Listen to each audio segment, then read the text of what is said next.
Hello and welcome to Forex Academy, your #1 website for Forex and crypto education and analysis. In today's edition, we're going to be discussing trading algorithms, the elements of a computer language part 2. A computer program is a combination of data structures and a set of instructions or commands in the form of functions that process the data structures to construct a solution or solutions. Control flow tools. To efficiently process information, a high-level programming language owns specific instructions to do mathematical operations, check for conditions, and control a data flow. The if statement. The if statement is the most basic flow control instruction. It allows us to check for conditions or the validity of a statement. For example, this command checks for the variable x being higher than 0. If it is 0 or negative, it will deliver a false value. If over 0, it will provide a true condition.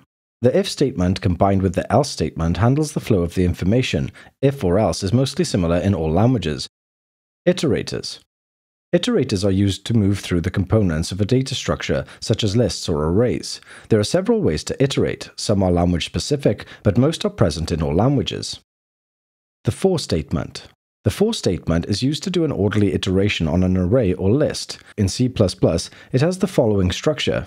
For initialization, condition increase. Initialization is the starting point, condition defines the endpoint, and increase sets the step. Python is far more versatile and simple. To loop through a list is straightforward. We can use the range open-close bracket function to do a similar one in C++. The while statement. The while statement creates a computer loop that is excited only after a certain condition is met. For example, this loop appends the Fibonacci numbers up to n, storing them into the Fibo list. The loop breaks only when it's bigger than n. Function definition. In a computer app, the code repeats itself most of the time. Sometimes the values may be different, but the basic computational structure is the same. To organize these computational structures, all computer languages have functions. In C++, a function is defined with the following structure. The out type is the output type of the function.